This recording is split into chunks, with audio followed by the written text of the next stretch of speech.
look at what would happen to HSAs under this new excise tax. They have a 40% penalty on plans that would cost above $8,500 for an individual. Now, that sounds like a lot of money, but let me just walk through and show you how devastating this is to HSA-eligible plans.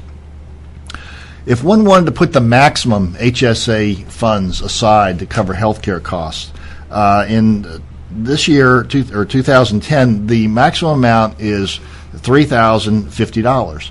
But if you're above age 55, you can actually put an extra $1,000 in as a catch-up. So that's $4,050.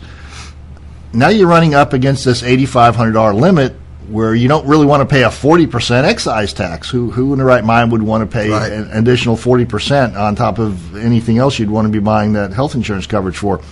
Well, so that leaves $4,450 to buy insurance. Well, what insurance are we going to buy with that?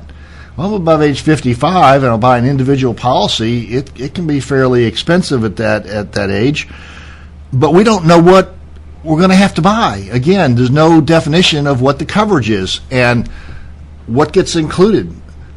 It's not only medical coverage, but it's dental and vision.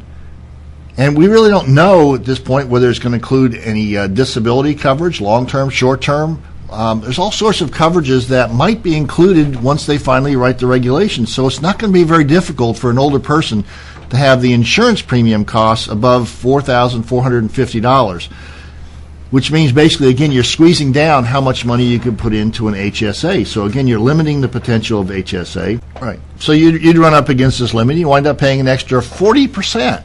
Not 5%, not a 2% excise tax, a 40% excise. So you really basically want to kill anything that would include high dollars to cover you, even if you're older and you're in a high-cost area. You want to protect yourself and your family against healthcare costs. They're just not going to let you have that kind of coverage. Now, the House bill doesn't have that in there, and many of the union operatives. I was listening to Andy Stern from SEIU, and he's very much against that, so maybe he's powerful enough to get rid of that.